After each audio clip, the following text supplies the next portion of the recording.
नाही पलंग हिली गो। अरे दाल भात खाइबा केतनो नाही पलंग हिली गो। ओठा लाली के सवाद से एनर्जी मिली हो। ओठा लाली के सवाद से एनर्जी मिली हो।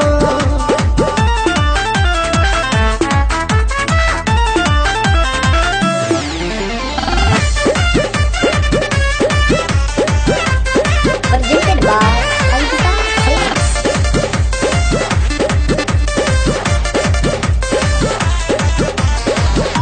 आवते तू से जिया पाचालो पसार हो।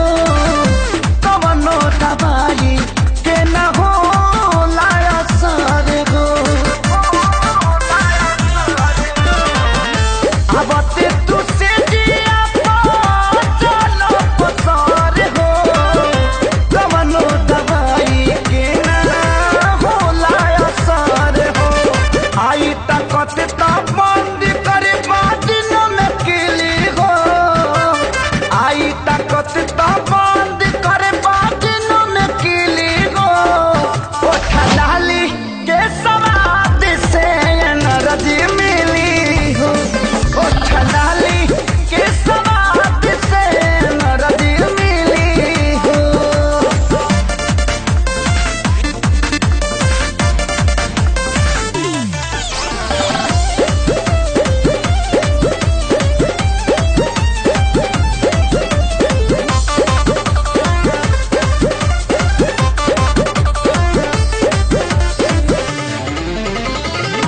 रोटी से पूरी खाई परदेस गईला। साल भाप गईला बाकी राजा दुबरईला। रोटी से पूरी खाई परदेस गईला। साल भाप गईला बाकी राजा दुबरईला। पवन खेसारी के देखिया देखा भइल बसिली गो। पवन खेसारी के देखिया देखा भइल बसिली गो। होठा लाली के सवाद से एनर्जी मिली हो। होठा लाली के सवाद से एनर्जी मिली हो। Presented by Ankita Films.